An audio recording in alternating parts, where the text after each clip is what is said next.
بول اسلام کے معزز سامعین السلام علیکم۔ ایک مرتبہ نبی کریم صلی اللہ علیہ وسلم نے حضرت ابوبکر صدیق رضی اللہ تعالیٰ عنہ کو اپنی انگوٹھی مبارک دی اور فرمایا کہ اس پر لا الہ الا اللہ لکھوا لاؤ۔ حضرت ابوبکر صدیق رضی اللہ تعالیٰ عنہ انگوٹھی پر لا الہ الا اللہ محمد رسول اللہ لکھوا کر لائے۔ جب انگوٹھی حضور صلی اللہ علیہ وسلم کی خدمت میں پیش کی تو اس پر لکھا ہوا تھا لا الہ الا اللہ محمد رسول اللہ اور اس کے ساتھ ہی حضرت ابوبکر صدیق رضی اللہ تعالیٰ عنہ کا اپنا نام بھی لکھا ہوا تھا۔ حضور صلی اللہ علیہ وسلم نے دریافت کیا، اے ابوبکر، ہم نے تو صرف لا الہ الا اللہ لکھوانے کو کہا تھا، مگر تم نے ہمارا نام بھی اور اپنا نام بھی لکھوا لیا۔ عرض کیا، یا رسول اللہ، میرا دل نہیں مانتا تھا کہ اللہ کے نام کے ساتھ آپ کا نام نہ ہو۔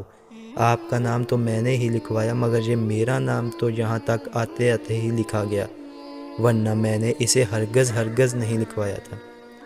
اتنے میں حضرت جبرائیل علیہ السلام حاضر ہوئے اور عرض کیا، یا رسول اللہ، اللہ فرماتے ہیں کہ جب ابوبکر رضی اللہ تعالیٰ عنہ اس بات پر راضی نہ ہوئے کہ آپ کا نام ہمارے نام سے جدا کریں تو ہم بھی اس پر راضی نہ ہوئے کہ ابوبکر کا نام آپ کے نام سے جدا کریں۔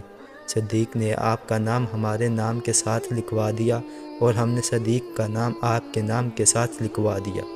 حضرت ابوبکر صدیق رضی اللہ تعالیٰ عنہ نے ایک رات خواب دیکھا کہ حضور صلی اللہ علیہ وسلم تشریف لائے ہیں اور آپ کے بدن مبارک پر 2 سفید کپڑے تھے۔ تھوڑی دیر میں وہ دونوں سفید کپڑے سبز رنگ کے ہو گئے اور اس قدر چمکنے لگے کہ نگاہ ان پر ٹھہر نہ سکتی تھی۔ پھر نبی کریم صلی اللہ علیہ وسلم نے سامنے تشریف لا کر حضرت ابوبکر رضی اللہ تعالیٰ عنہ سے السلام علیکم فرمایا اور مصافحہ کیا اور اپنا نورانی ہاتھ حضرت ابوبکر رضی اللہ تعالیٰ عنہ کے سینے پر رکھا، جس کے سبب ساری قلب اور سینے کی تکلیف دور ہو گئی۔ پھر آپ نے فرمایا، اے ابوبکر، کیا ابھی بھی ہم سے ملنے کا وقت نہیں آیا؟ حضرت ابوبکر صدیق رضی اللہ تعالیٰ عنہ اور حضور صلی اللہ علیہ وسلم کی یہ بات سن کر اس قدر روئے کہ ان کے گھر والے کو جبر ہو گئی۔ پھر عرض کی، یا رسول اللہ، دیکھیے آپ کی ملاقات کا شرف کب مجھے حاصل ہوتا ہے۔ اس خواب کو دیکھ کر ابوبکر بہت خوش ہوئے اور تھوڑے ہی عرصے کے بعد ان کا انتقال ہو گیا اور وہ اپنے مالک حقیقی سے جا ملے۔